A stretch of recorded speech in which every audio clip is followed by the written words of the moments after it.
అమ్మా పాటలవి వద్దమ్మా, ఒక కథ చెప్పు. ఏం కథ చెప్పను?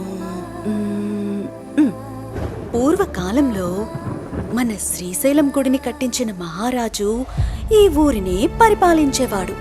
అప్పుడు పక్కనే ఉన్న శత్రు మహారాజు మన ఊరి మహారాజునే ఎదిరించి ఒక పెద్ద యుద్ధం చేశాడు.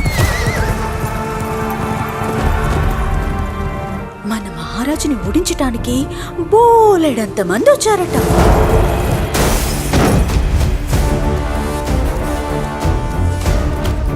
కానీ మన మహారాజు వచ్చిన శత్రువులందరినీ తాట తీసేశాడు.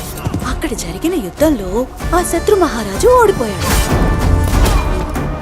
ఆ ఓడిపోయిన శత్రు మహారాజు మన నల్లమల్ల అడవులు లేవు, అందులోకెళ్ళి దాక్కున్నాడు.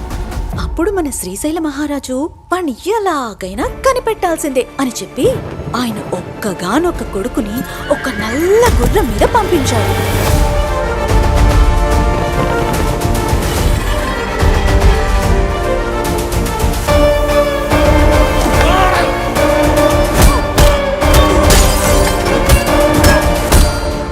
మహారాజు కొడుకు ఎప్పుడొస్తాడా అని మన శ్రీశైలం ప్రజలందరూ కళ్ళు కాయలు కాచేలా ఎదురు చూశారు. అమ్మా మహారాజు కొడుకు వచ్చారా, లేదా శత్రురాజు ఆయన ఏమైనా చేశారమ్మా?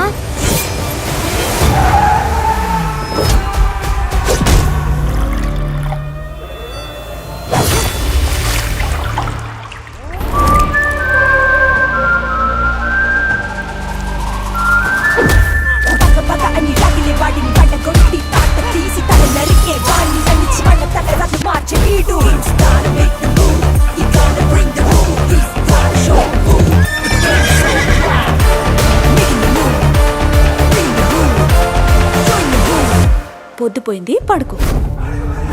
మానవులను వేటాడేటువంటి వేట కన్నా గొప్ప వేట ఈ లోకంలో మరొకటి లేదని ఇక కాలము ప్రకృతి మనకి చూపించబోతోంది.